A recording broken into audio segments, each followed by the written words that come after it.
Chapitre 2. Tout reposait maintenant sur la voix de Jinwoo. Il se mit à tripoter nerveusement la pierre de l'esprit en sa possession et se tourna vers Joué. Celle-ci secouait la tête d'un air réprobateur, comme si elle avait un mauvais pressentiment.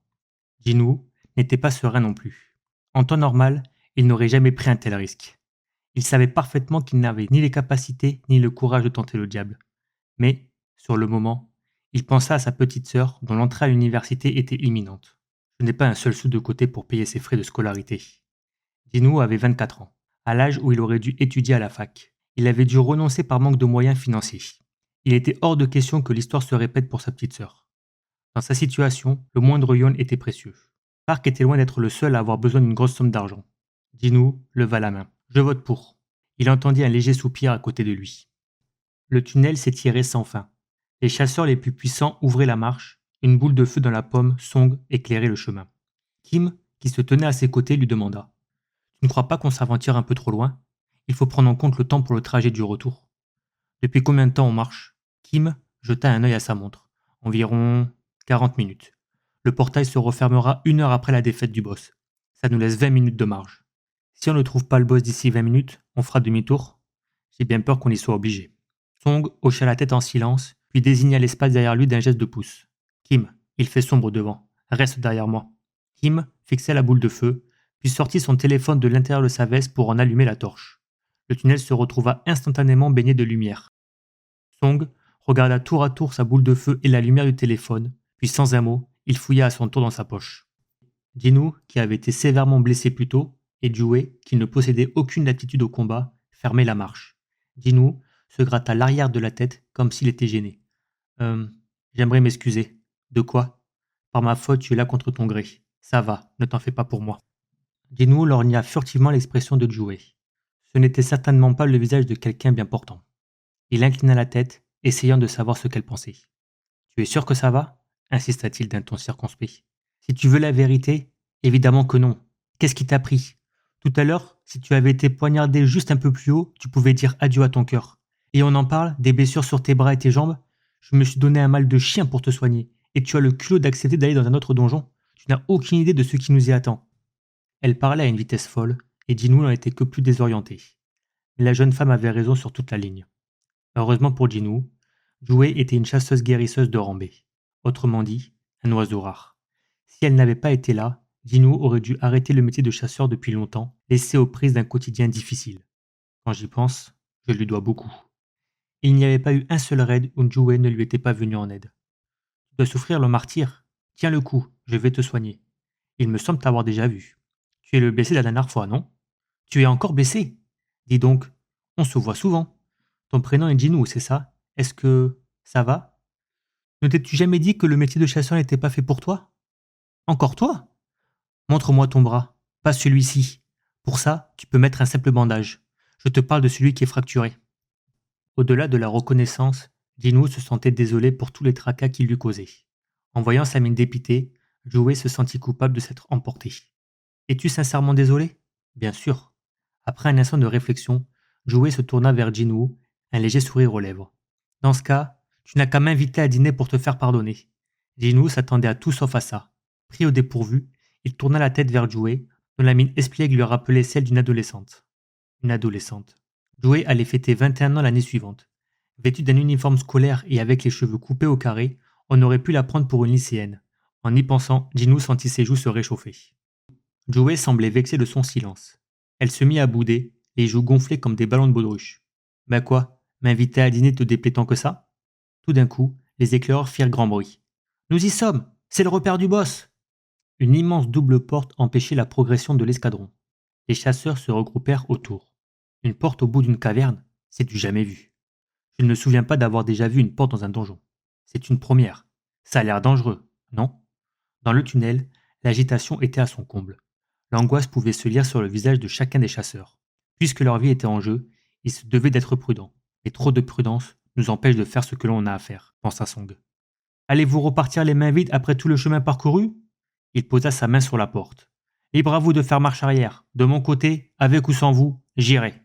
Fort de 10 années d'expérience, le doyen Song était un chasseur de rancés chevronné. S'il avait été le plus jeune, il aurait pu sans mal travailler pour une grande guilde. L'assurance de ce chasseur aguerri parut apaiser l'angoisse générale. Maintenant que j'y pense, les rumeurs au sujet des doubles donjons revinrent à l'esprit de certains. Il paraît que les doubles donjons renferment des trésors de dingue.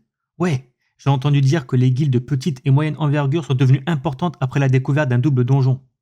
Les monstres sont tous de niveau similaire dans un donjon. Ce sera fastoche. Et s'il y avait réellement de grands trésors dans le double donjon, et que les monstres étaient seulement de rang D ou E, comme ceux anéantis plus tôt, il n'y a pas moyen que je laisse ce vieillard emporter tout le butin.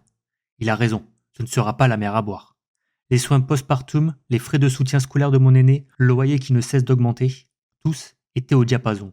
Jinwoo lui-même était déterminé. Il n'y a pas moyen que je rentre seulement avec une pierre de l'esprit de niveau E. Je dois chasser une créature de niveau D ou au moins une deuxième de niveau E. Peut-être n'aurait-il même pas besoin de chasser quoi que ce soit. Il pourrait y avoir des trésors. Lors de la chasse, chacun récupérait la pierre de l'esprit de la créature qu'il avait vaincue. Mais lorsque des trésors ou des objets rares étaient trouvés dans les donjons, il était plutôt d'usage de les partager équitablement. Si je gagne le gros lot ici, j'aurai moins de soucis à l'avenir. Jinwoo avala sa salive. Joué remarqua son air déterminé. Est-ce l'expression de quelqu'un pour qui la chasse est un loisir? Jinwoo haussa les épaules. Qui risque sa vie pour son boulot de nos jours? On ne fait pas ça par plaisir. Quoi? Alors que Joué affichait un air sceptique, la porte du donjon que Song avait commencé à pousser s'ouvrit. Pour qu'elle s'ouvre aussi facilement malgré sa taille monumentale, ce n'était certainement pas une porte ordinaire. Lorsqu'elle s'ouvrit en grand, les chasseurs découvrirent un large espace intérieur. Ils se bousculèrent pour entrer. Allons-y, nous aussi! Craignant d'être à la traîne, Jinwoo attrapa le poignet de Joué et avança. Les jouets écarlates, Joué le suivit. Au moment où les chasseurs franchirent le pas de la porte, des flammes jaillirent simultanément des torches qui décoraient les murs et illuminèrent la pièce. Oh! Les torches sont allumées toutes seules. Je n'ai jamais vu un donjon pareil. Celui-ci a quelque chose de différent. Les chasseurs promenèrent leur regard dans la pièce. L'intérieur rappelait un ancien temple, un vieux temple sombre et humide, caché sous terre. Par endroits, sol, plafond et murs étaient recouverts de mousse. Certains chasseurs se mirent à trembler. L'atmosphère est lugubre. Vous n'avez pas l'impression d'être observé? Laissant derrière eux leurs collègues terrifiés, 3 ou 4 des membres les plus puissants de l'équipe exploraient l'espace plus en profondeur. Tss, ne nous porte pas la poisse. Finissons-en vite et partons. La salle, en forme de dôme, était immense, approchant plusieurs stades olympiques réunis. Pourtant, elle donnait aussi la sensation d'être étriquée. Les chasseurs ne tardèrent pas à comprendre pourquoi. Cette chose, ne me dites pas que c'est ça, le boss! Tout au fond de la pièce, une forme dont la taille dépassait l'entendement siégeait sur un trône tout aussi gigantesque. Il s'agissait d'une statue absolument grandiose. Juste ciel! Waouh! Les cris d'admiration fusaient. À cet instant, Jinwoo ne put s'empêcher de penser à la statue de la liberté. Si elle s'asseyait sur un siège, elle ferait la même taille. Celle-ci est peut-être encore plus grande, mais elle a des traits plus masculins. Les chasseurs réunis au pied de la statue géante semblaient particulièrement nerveux. Tous semblaient craindre que cette statue soit le boss, mais elle ne bougeait pas, ce qui finit par les rassurer.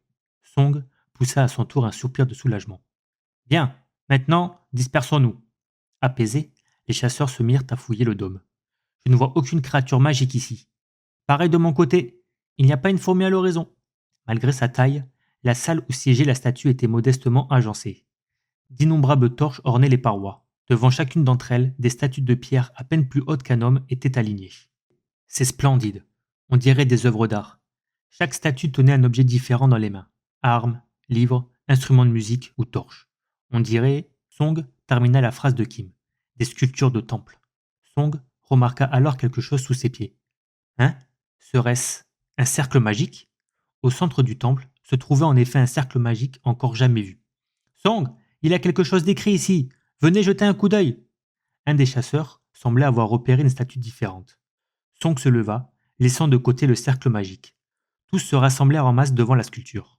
La statue était la seule à avoir des ailes et à tenir une tablette en pierre. Cette dernière portait une inscription. L'inscription est en alphabet runique, marmonna Song. Un alphabet connu uniquement des chasseurs magiciens et que l'on ne trouvait que dans les donjons. Song lut la première ligne. Les commandements du temple Cartenon. La mine angoissée, Jinwoo était suspendu aux paroles de Song quand quelqu'un le tira par le bras. Tournant la tête, il vit Joué, blanche comme un linge. Son visage livide le surprit.